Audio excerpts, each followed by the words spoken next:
What is love? For all the talk about love during Pride Month, it has actually become a time to denigrate this greatest of virtues and to exalt one of the worst vices, pride, making this month-long insufferable celebration a time of weeping and gnashing of teeth. No, God! No, God, please, no! No! Which apparently the humanitarian award winners, the Sisters of Perpetual Indulgence, are terribly excited about. The end result of Pride is not just the mocking of Christianity, but it's oddly become sexualized children, butchered bodies, and a declining birth rate. The CDC said overall birth rates have plummeted for Americans over the past 5 decades. Between 1976 and 2018, the mean number of children ever born per woman declined from 3 children to 2, according to the CDC. And CNN reports that over the past 50 years, human sperm counts appear to have fallen by more than 50% around the globe, according to an updated review of medical literature. Could it be that the unrestrained pleasure seeking and the proliferation of porn is actually injuring society? Maybe Pride Month has something to do with that? Or nah, better just forget it and just go have sex with whatever you want. The change that we have to see is sometimes the parents. And the kids are doing actually really okay. As some in our culture celebrate Pride, oddly, we've shifted from responsibility to self-indulgence. Could it be the way that we define love actually matters to a society? Maybe God is love is a way better definition than love is love, since that happens to be the most circular definition in human history. And if God is love, doesn't he have the right to set the boundaries for what love actually is? If love is commitment, monogamy, sacrifice, and hard work, it probably doesn't mean this. Last night, I attended Pride Night at the LA Zoo, which included an all-ages drag show.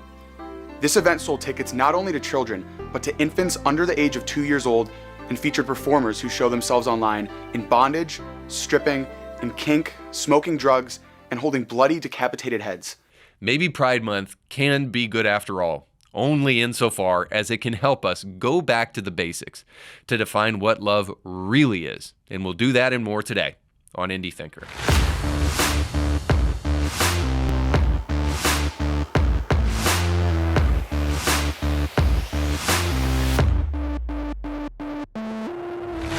Today's show is sponsored by our friends over at Ancur. That's Ancur.biz. These business specialists can not only help you with payroll, accounting, staffing, and so much more, but they can help you with business strategies. They can help put legs underneath your business. Now, how do I know?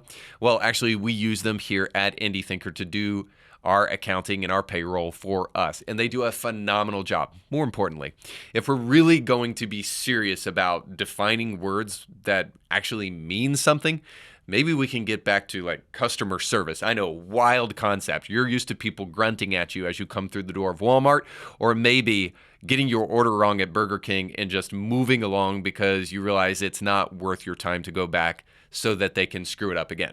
Now, great customer service may be hard to find, but not with the businesses that we support here at Indie Thinker. So if you want great customer service, if you want a business that cares about the things that you care about and you want to support those businesses, then go over to Ancur today to see how they can help you take your business to the next level. One of the common refrains that you'll hear around this holy month of Pride is that love is tolerance. Now, what exactly is tolerance? And when we say tolerance, is that really a virtue that you should exhibit towards the people that you love? Now, perhaps the best way to exemplify this is by showing you what has been taking place in the church for far too long. Because the one place where we fall for the idea of tolerance being love is perhaps there most of all.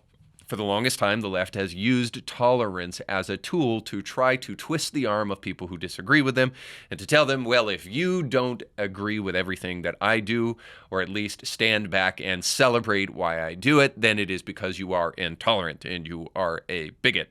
Now, because the Christian church is so afraid of being considered unloving, we have fallen for the idea that in order to be loving, we must be tolerant. But oddly enough, there is not an 11th commandment that says thou shalt be tolerant or thou shalt be nice. Now, it's nice to be nice, of course, but Is tolerance just an extortive tactic to try to twist the arm of people to get them to acquiesce in ways that they normally would not? Well, to answer that question, I am going to show you what is the most ridiculous church service perhaps you have ever seen. So here is a Beyonce Mass, just in time to honor Pride Month. Here you go. California, hundreds of folks are going to come here to witness the Beyonce Mass.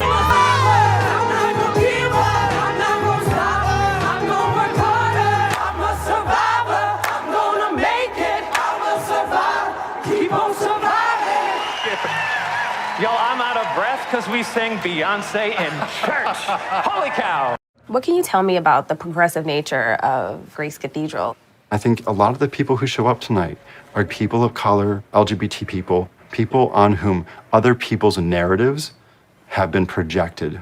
And I mean, just to be honest, the church hasn't been the best about lifting up those voices. It really began as us saying, how can we actually be the people of God that we hope to be in the world?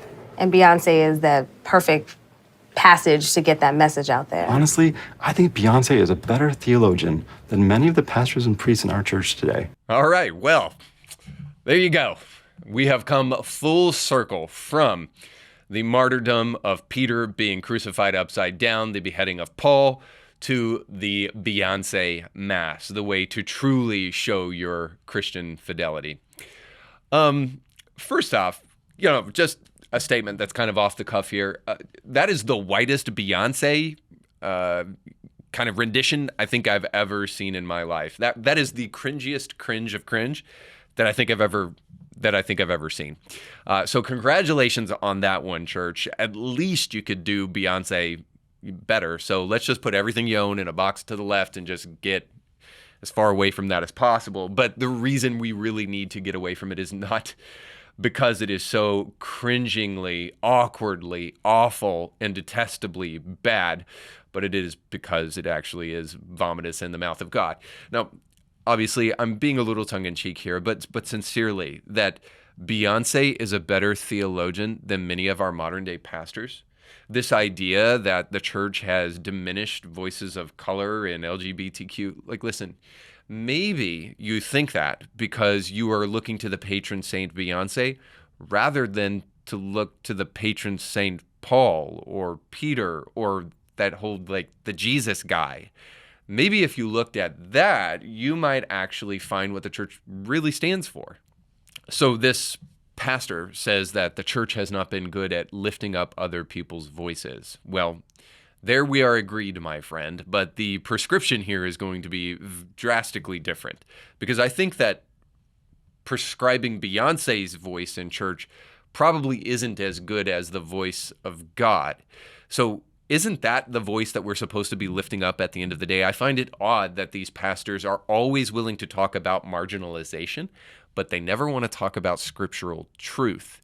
Is it possible that scriptural truth marginalizes identities in this sense, that if you are doing something that is anti-God and anti-Christian, then yes, Jesus is going to marginalize that identity and say that that's not a legitimate one. See, because this church and the true church, the church of the scripture and the church of the culture, are two very vitally different things. This is why, dear friend, you think that there is a war between these two things. There is in this sense that the church of the culture or the city of man as opposed to the city of God is always going to be about uplifting contemporary narratives.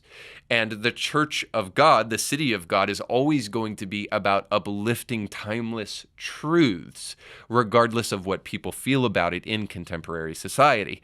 That is how a society should hold together, by the way, because if you're merely shifting it based upon the status quo, well, by the way, the status quo is constantly changing. Some things never change, including death and taxes, but the status quo is constantly changing. So to constantly predicate what the church should be about based upon contemporary society is a lesson in madness. But here's the truth that I hope to get down to the bottom of at the end of the day. These men, if that's what you would call them, are actually only taking the seeker movement to its logical conclusion. In fact, these Beyonce Mass holders maybe more logically consistent than some in the seeker-sensitive church, because the ultimate idea of the seeker church is to focus your services based upon those who are in the outside world. Now, I understand a lot of people are not willing to go as far as the Beyonce Mass in order to do that, and we're all better for it, trust me. But is it possible that the idea that we're supposed to conform what we do and even how we say things simply based upon people in the outside world, if that idea ultimately infringes upon what we actually teach, well, now we have an issue. Now, of course, there are people who will say that all we're talking about is style, not substance. But here's the problem. Style almost always impacts substance. Marshall McLuhan has this great book called Understanding Media, and in it he says this. He says the medium is the message. So maybe when we talk about like style and substance or medium and message, we've got it all wrong, because some pastors will say the medium must change to keep up with contemporary times, but the message must stay the same. Maybe in the process of changing our medium so much, we are also changing the messages in ways that we don't realize. And perhaps that's where tolerance really comes in. Maybe tolerance is actually being used as a tool to change what we think about very important issues.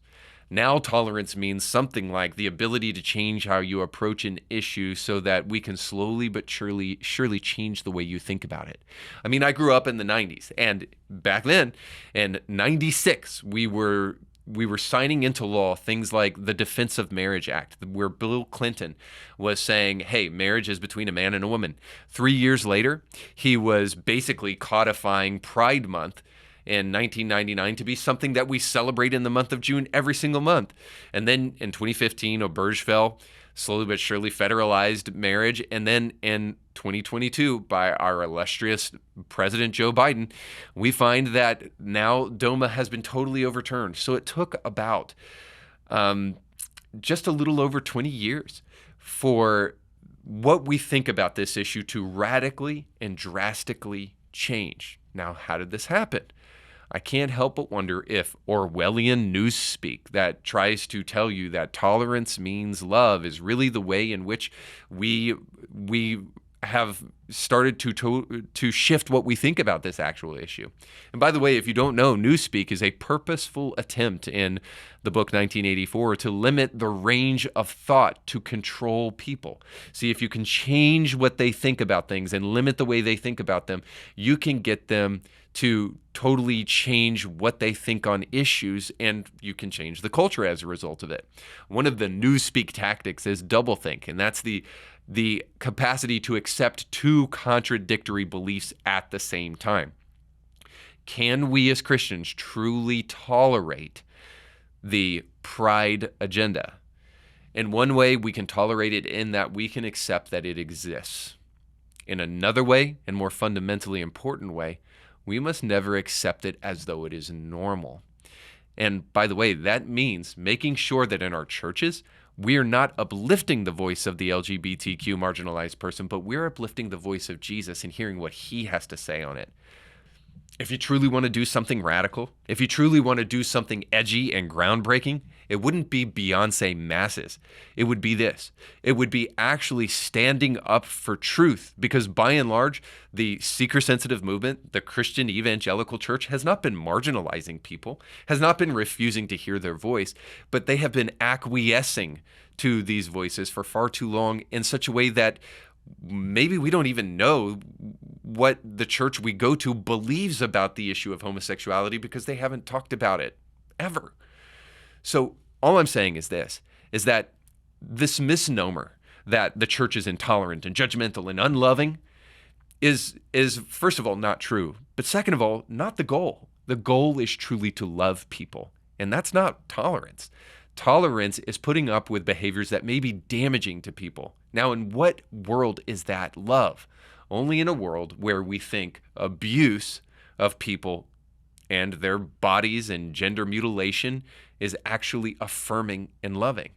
See, we can't allow the world to define terms like love for us, or else we'll be stuck with things like tolerance. But that's not all we'll be left with. We'll be left with the understanding that love is nothing more than blind compassion, as we'll see in this next story, where we see a borough in New York City that went 5 days without the police and how that turned out for them. So according to the New York Times, what happened when a Brooklyn neighborhood policed itself for 5 days? Now, I know what you're thinking. Probably mayhem, probably like the Purge style kind of. No, of course. No, this is the New York Times, so you have to understand. They are going to be radically anti-police. So, of course, they're going to shine a positive light on what took place in the city and try to make sure that they don't highlight anything that was negative throughout all of this thing. But here's what they have to say. It had been a quiet April afternoon until about a dozen teenagers began running up Pitkin Avenue in Brownsville, yelling and cursing. They were chasing a girl of about 14, and it was clear they wanted a fight. 5 plainclothes police officers watched warily. Across Pitkin stood about a half dozen men, civilians in jeans and purple and gray sweatshirts. They got it, the officer said. The teenagers slowed as they spotted the men, workers from an organization called Brownsville and Violence Out, who calmly waved them in different directions. They scattered as the girls fled down a side street. The brief encounter encapsulated a simple yet unorthodox concept that is at the heart of a bold experiment organizers believe could redefine law enforcement in New York, letting neighbors, not the police, respond to low-level street crime. Brilliant. Several times a year, workers from Brownsville and Violence Out stand sentry on 2 blocks for 5 days. Police channel all 911 calls from that area to the civilians. Unless there is a major incident or a victim demands an arrest, officers always in plainclothes shadows the workers. The civilians have no arrest powers, but they have persuaded people to turn in illegal guns, prevented shoplifting, kept a man from robbing a bodega, and stopped a pregnant woman from hitting a boyfriend who had not bought a car seat and a stroller as he had promised. Boy, started to bring back bad memories. They are part of the Brownsville Safety Alliance, a group of neighborhood and city groups, police officers, and members of the Kings County District Attorney's Office that is trying to ensure that fewer people are arrested and entangled in the criminal justice system because, of course, we wouldn't want them to do that. Now, I think it's funny that we're saying that this is 5 days without the police, but of course the police are on hand everywhere throughout this experiment. So, of course, we're only hearing about instances where both the police are motivated to do something and civilians are motivated to do something. So I'll be the first to just suggest that I am all for civilians actually taking responsibility for their own well-being and welfare. Now, God forbid that we actually talk about the Second Amendment as far as that's concerned, because if we actually want to be truly responsible for the safety of others, maybe might be a question about whether or not the Second Amendment is a really beneficial thing as far as that's concerned. But let's just be really clear. This is not self-policing. This is policing in cooperation with civilians. Now, wouldn't that be something if communities of color, communities all around the United States actually worked in cooperation with the police rather than fighting the police? Surprise, surprise, yes, that's a great recipe. But the idea that we don't need the police to enforce low-level crime is totally ridiculous. So here yet again we see that there is a very thin line for people on the left between compassion and complete stupidity. It is an absolutely suicidal proposition that the community is going to be taking care of violence, assaults, people with guns that aren't supposed to have guns, robberies, and all the like. I mean, look at San Francisco on any given day, and you will recognize that this is what happens when the police do not take into account low-level crimes. So by and large, these communities do police themselves because they've been hamstrung by the defund the police movement. So yeah, these civilians are having to get really used to actually doing some of this stuff on their own because the defund the police movement in New York City especially is creating a major, major issue. But make no mistake about it. Murder, rape, robbery, felony assault, grand larceny, and grand larceny of a motor vehicle has increased about 23% from 2021 to 2022, according to the New York City Police Department's data. And in 2022, surges in robbery, burglary, and other crimes drove a 22% increase in overall crime in New York City last year compared with the year prior.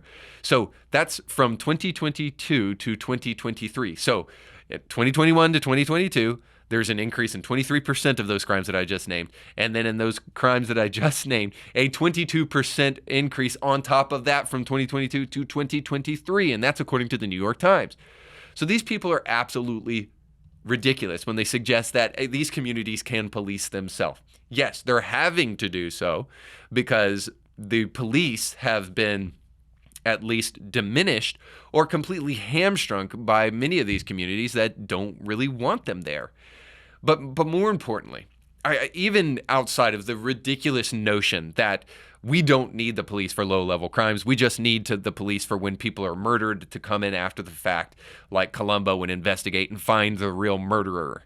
I mean, God, these people just watch too much television. I guess that's better than going out and committing crimes. But nonetheless, the idea here is perfectly flawed, but also may be incredibly intentional. This is why we cannot confuse bleeding heart compassion with true love. These people may actually be after something that I think we need to take into consideration.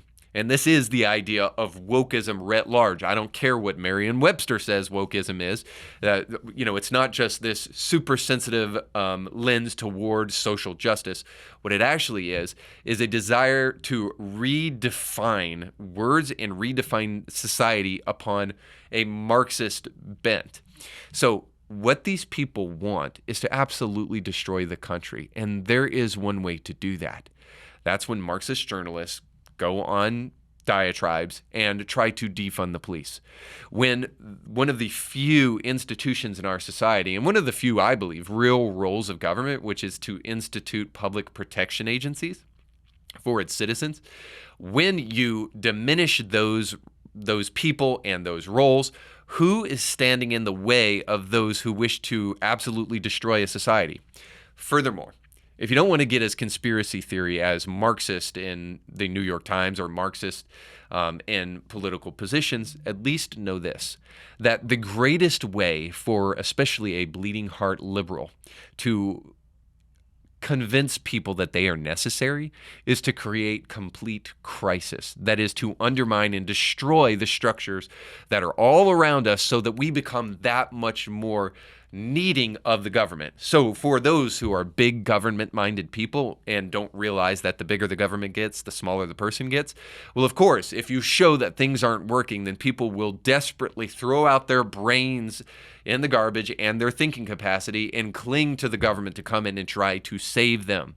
And this is what these people actually want. But we can't allow that kind of stuff to happen. It is incumbent upon Christians especially, and those with a conscience, to not just use bleeding heart compassion, which leads to liberalism, but to use rational compassion. This is something that an author in the book Against Empathy wrote on by the last name Bloom. And I think his actual point is really well founded, although this person is clearly not a Christian and probably against Christianity, but has some important ideas that I think are important for us to realize. That his idea of rational compassion is just simply this, that yes, we must be compassionate, but we must provide rational answers to this compassion. So when we see that there might be discrimination in policing in certain areas, or we see that there might be maltreatment of a certain people group or whatnot, if that's even really happening, which is all important to tease out in the process, if we find that that's happening, a rational solution is necessary. Now, again, I'm not even saying that that's happening because I think that's largely been overblown by the media. I think largely the police are doing the best job that they possibly can given the circumstances that they're in, and much of what happens has nothing to do with skin color. But pushing all that aside, even if it were, the best answer would be rational compassion, not just simple bleeding heart compassion, which means that we would want the police to go into these places equipped and trained and ready for what they will face when they go into these communities. We would need a police force that is equipped to handle these situations rather than to just say, we don't need the police at all. There is no way that you could make a defense, rationally speaking, that what we should do in communities that are plagued with low-level crime, among other things, is that we actually just need to get rid of the police and let civilians take care of it themselves. One last point about this. If civilians were really motivated to take care of this, then we wouldn't have such an issue with the nuclear family. In fact, If fathers were in homes taking care of their kids, then we wouldn't need civilians to be policing other people's children, because fathers would be taking responsibility for their own stinking kids. But because that isn't happening, we can already tell that society is a bad solution for taking care of what moms and dads, husbands and wives should be taking care of in their own nuclear families. If we can't trust them to do that, then why would we trust them to take on the job of a police officer when they really won't even take on the job of being a dad? So if that's true, then what we need is more rational compassion and not what our society is calling compassion today. We need authentic love. But if we're truly going to define love, we may need a book. I don't know.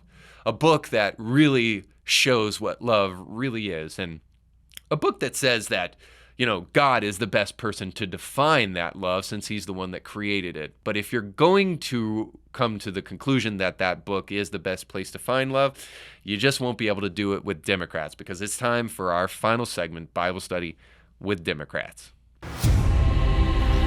Oh, God of pronouns.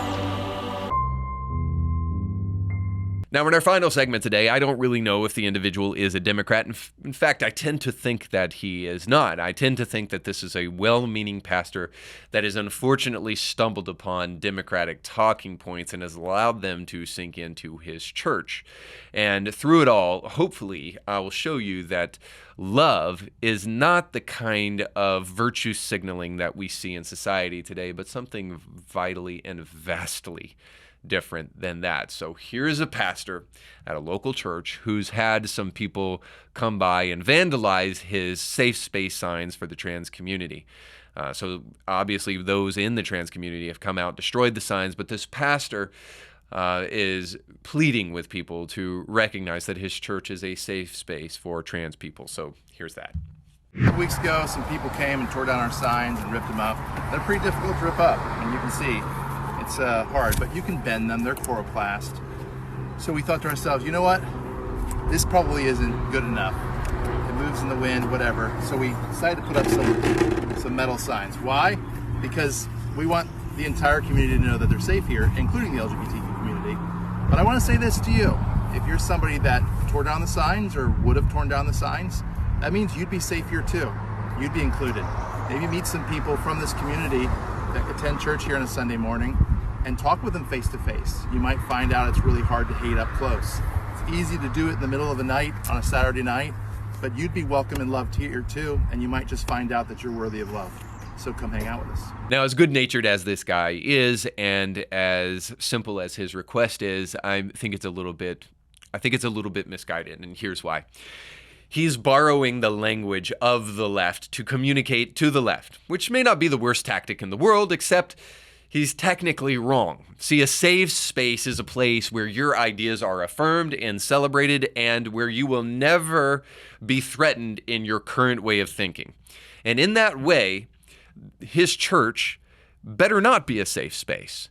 And in fact, these people, that's why they're destroying these signs. I think they know better. I think they know that his church is indeed not a safe space. What this well-meaning pastor means is that he wants to be welcoming to those in the trans community, and he wants them to just try it out because he thinks that they'll have a better experience than they actually think they will. That men can come in with their dresses, and women can come in with their short hair and their double mastectomies, and that people in the church will actually love them. Now, by the way, this is true. By and large, people in the LGBTQ community rant and rave about their experiences in church, but by and large, I think either they're lying or maybe it was just one bad experience, and all of a sudden that means all churches everywhere in the world are going to treat them poorly. Now, regardless of that, the idea is just simply that this pastor wants these people to come in and experience it for themselves before they go on thinking that the church is not a place where they should be. But what these people are trying to communicate by destroying these signs is that we see through what you're saying, and we see through the fact that you consider this a safe space because, point in fact, those in the trans community especially, and more broadly in the LGBTQIA+ community, I'm sorry to give you this fact check, but the reality is they don't want safe spaces in the way that you think they want safe spaces. Here's what they want. They want you to celebrate them. They want you to affirm them, and they want you to tell them that their lifestyle is permissible as far as the scripture is concerned. And if you do that, then you might as well not call yourself a church, and then you can call yourself a safe space. See, by virtue of the fact of actually preaching what the Bible teaches, you are going to make your church a place that is not safe for them, because what they want is ideological cohesion. They want to be told that what they think is great. They don't want to be changed in their thinking. So in that way, you better not be a safe space for trans people. Yes, safe in the sense that you love these people that come to your church, but not safe in the sense that you are going to affirm what they believe. So here's the point. Stop pandering. Pastor, you don't put signs in front of your churches that say adulterers welcome here, or porn stars welcome here. By and large, that's not your message. So why is it your message trans people are welcome here? We know what you're trying to do. You're trying to overturn years of the church being bigoted toward the trans community. Listen, it's not true. By and large, the church has been pandering for far too long, and this is why people go around destroying your sign, because they don't actually appreciate who you are and what you stand for. They despise you because they know you're lying to them. So it's time to stop pandering to a quote-unquote marginalized group of people, to hold space for them, as the new evangelicals say. And it's time for us to actually love enough to be honest. I guarantee you, the first Sunday that you preach trans people, I want you to come to the church, because today I'm going to talk to you about what the Bible actually says about transgenderism. And the first moment you do that, if any of those guys show up, they will have a much better experience than if you just merely wanted to pat them on the back. Because loving people is not merely affirmation. And our society is realizing it more and more and more. And if you ask me, this is why more and more people are actually leaving the church, because we think that it's our job just merely to encourage people. But that's not real love. What is real love? Well, it's not just affirming. It's calling out the best in a person. See, just helping a person realize that they're good the way they are is not really that loving, because it keeps them the way they are. It doesn't help them achieve any aspirational goal toward being better than they presently are. That's why Aquinas defines love in a much better way than we do in the present-day church. Love is not a safe space. Love is willing the good of the other. And if you truly will the good of the other, then you're going to tell them the truth, even when it hurts. People do not respect someone who does not have the courage to stand for the truth. And certainly not the person who they don't respect the person who doesn't have the courage to stand up for what they believe in. They are ripping your signs up because they are smart enough to realize that you're lying to them. You're not standing up for what you actually believe in. And that kind of cowardliness deserves the kind of retribution that these people are giving with these signs. And so the point is just this. I think the heart is in the right place, but we as the church have to get back to a true understanding of what love really is. If we can't help define it for the culture, then our culture truly will become more suicidal than it already is. As long as you are willing the good of the other, even if you are misunderstood, then bold pastor, bold Christian, keep on pressing ahead.